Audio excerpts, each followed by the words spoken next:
Hey friends, it's Julie and I wanted to share a quick flip through of my November pages and do a little bit of a lessons learned. Starting off with the monthly. I thought I would just start here. I don't show these a lot. They're not really attractive for me. Like, I don't love the Hobonichi layout with the gray and the pink going on. It's fine, I'm fine. But I will say, it's not my favorite part of this planner. In months past, I haven't ever really utilized this sidebar particularly well. I used to track like my social media numbers and things there, but I have found a new spot for that, so I had the freedom to add in another, full box sticker here, which kind of made me happy. And then these are just little sticky notes that I used for my goals. I like that idea. I feel like they were visible reminders to me of things that I wanted to work on this month. So I think I will try to incorporate that in the future. Just thought I would just kind of overview too, like how I'm using this month. I'm torn, but I ultimately just want this to show like kind of the pace of the month. So that's what I'm looking for at the end.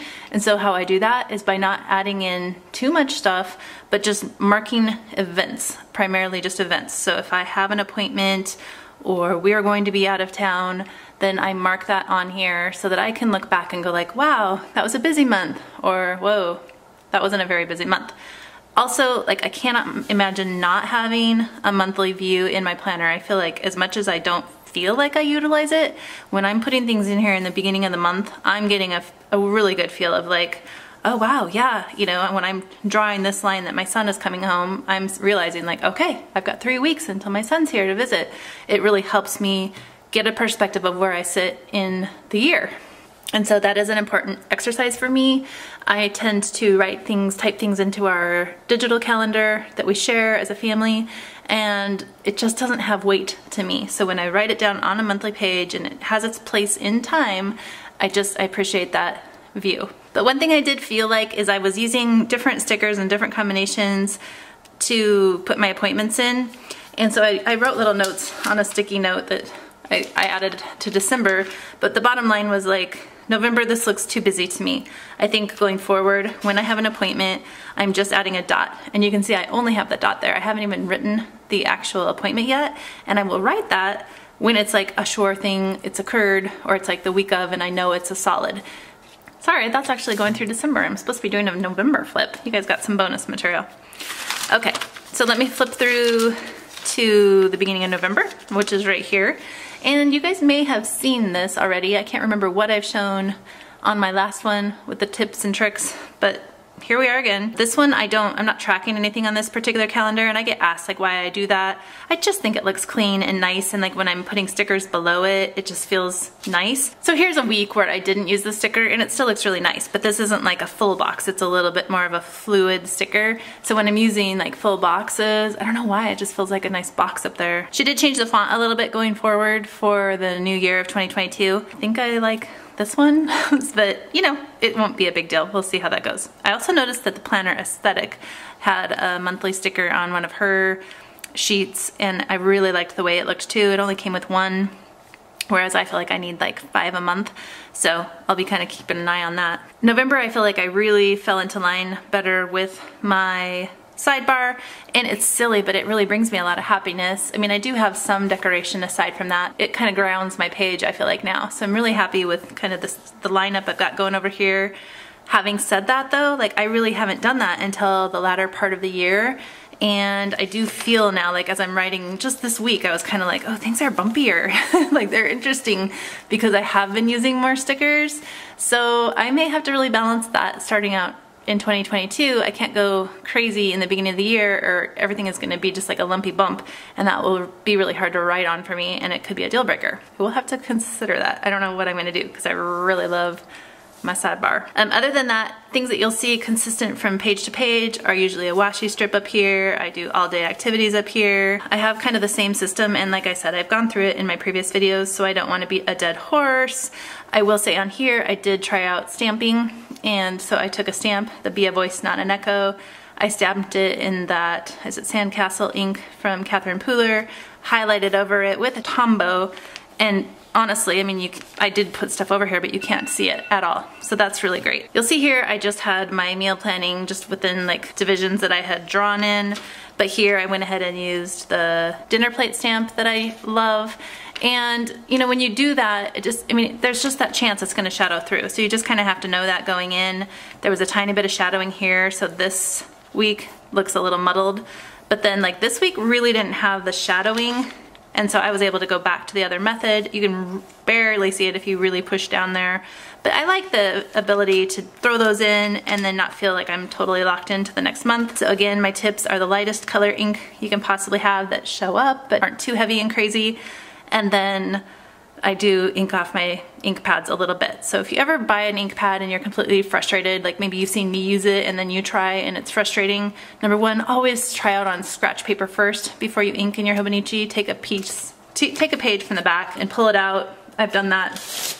I have this little guy that I tried out several things for November, and it's just that dance of like finding a super light stamp, but not so light that you can't see it. You know, like I was erring on that side here with these lighter pinks, like you can't even see it, so that's kind of silly. You just have to find just the right shade, and you can see I was experimenting with some different ones here, and some of them were awful. They really went through and others didn't. So, oh, but let me show that really quick, because this is the sandcastle. The very first time I pulled it out and I just stamped, and look how much it came through on the back. That was frustrating. So then I took a bunch of extra ink off the stamp onto scratch paper, tried it again, so this is like blotted off, and yes, you can see it a little bit, but nowhere near what the first one was, right? So hopefully that helps you guys. Okay, so I've flipped through like 3 November pages here, but yeah. You'll see that I am using those same colors. I used the Brown Sugar collection from Sweet Crest Designs, and I used the Planner Spot monthly November kit, and I love the way it looks and how consistent it was from week to week. So that's really something that I've enjoyed. I feel like this like little check mark area here, this is my outfit of the day, the days that I've like worn an outfit, plugged it into my app on my phone. I like how airy that kind of looks down here. I love that it's not just every inch of my planner crowded. I also realized though this would be a really good spot, like I could divide this into 3 little sections, so if I wanted to track more than just my outfit, like say I wanted to do hydration and my outfit and my sleep or something, you know, you could totally divide that out and track more than one thing. At this point I'm happy with that space and that airiness, but it did occur to me like, oh, if I needed to add something else in, like am I washing my face at night? Because this little visual reminder is helping me. So if I needed that prodding for another area of my life, I may squeeze some more stuff in there. You can tell that I don't really give a ton of thought into like where I've been adding my deco. I could probably be more mindful, but I'm kind of putting them like in the space of like the time frame that they occurred, or just in white space that I felt like I don't even remember what I did during that time frame. Like there's that too. I don't know if you guys can see the super light pink, and if you watched my Plan With Me video, you know that I was trying to do a little bit more time blocking. That is an absolute work in progress for me, and I can't say that I nailed it. I have some work to do in that. I feel like I want like our lives to be really consistent from day to day, and then we literally are like, oh, by the way, we're traveling next week. I think my husband is pretty spontaneous, and I am too. So as much as I crave like structure and like, okay, this day would be, you know, pretty much the same from morning to night on Monday through Friday, it never is. It really never is. So we'll either get there like by structuring it ourselves, or we'll just continue to kind of like go with the flow. I think we have to do a little bit of both. So that's kind of evident on these pages. There's not a strong structure really in this section because it's just different every day. Things are always popping up, and I do want to get to the point where I know that like I'm working on Wednesdays or I'm working on Fridays, so I'm scheduling appointments Tuesdays and Thursdays. Like I do crave that, and I do try to structure things that way, that direction, but I do my best. You know, sometimes it's hard. You can only get an appointment at a certain time, so you have to be flexible. So this was just the last week of November, Thanksgiving week. My son was here, so that was really fun. I'm totally okay that not every space is full. I think that this one was a little bit lighter, just I was probably out doing stuff and getting ready. Again, just really happy with like the sidebar and how I'm learning to utilize that. Happy to have a little spot here to jot down groceries, and this has been really helpful to me, kind of keeping track of packages that are coming and going. As I make a purchase, I try to write it there so that I know right away that I'm expecting something, which is a huge thing for me in this planner. This is a perfect example of planner aesthetic. I made a purchase on Thursday.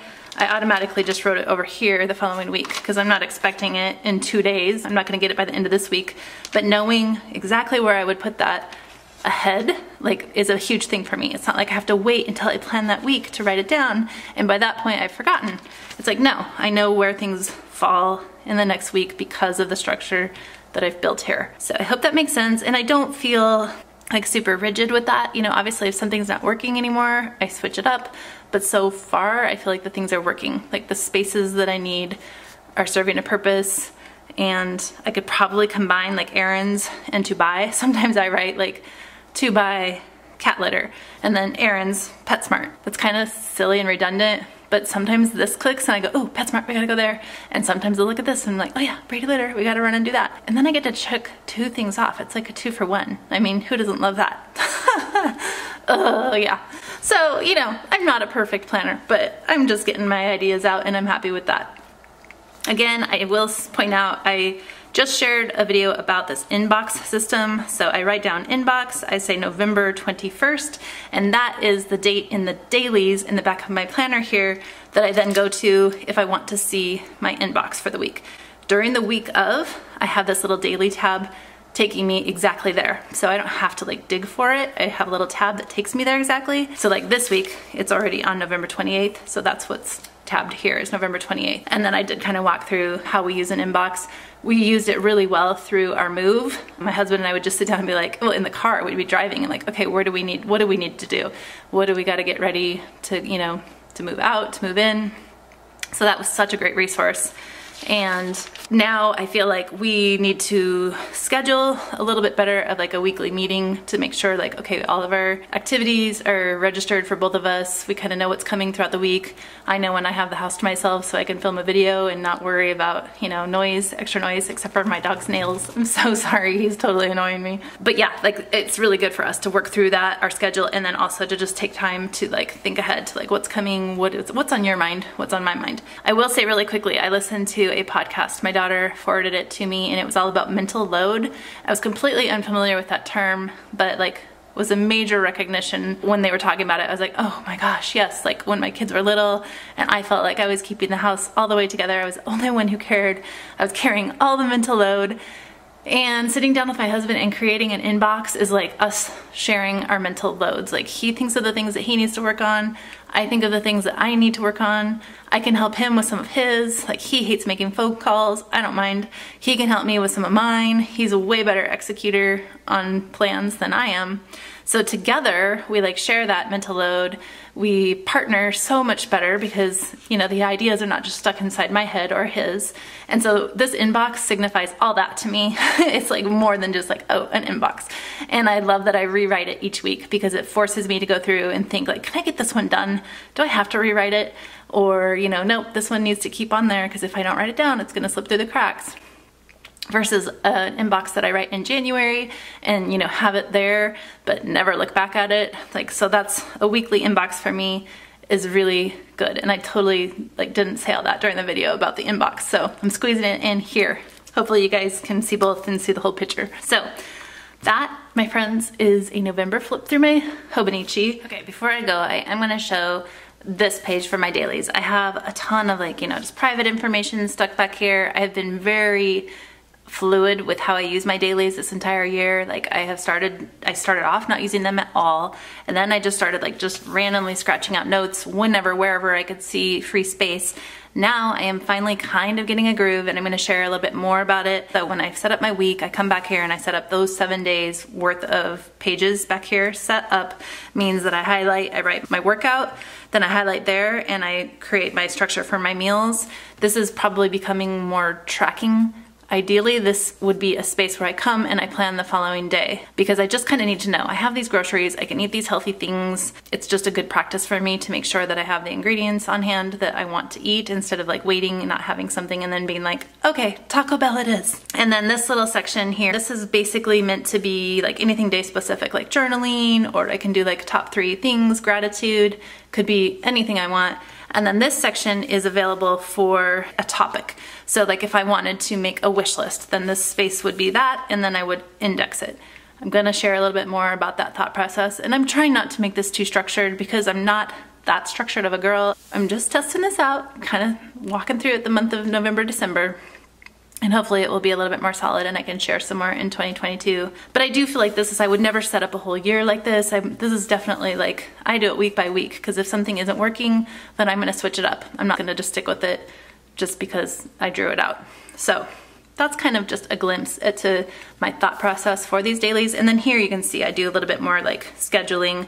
I like this section because if I want to write down something that's coming up and I'm not entirely sure about it, I may not want to write it on my weekly. So this is a safe place to me because if this gets scratched out, I'm totally fine. These daily pages, like, I care about this much about them, whereas I care about this much for my weeks.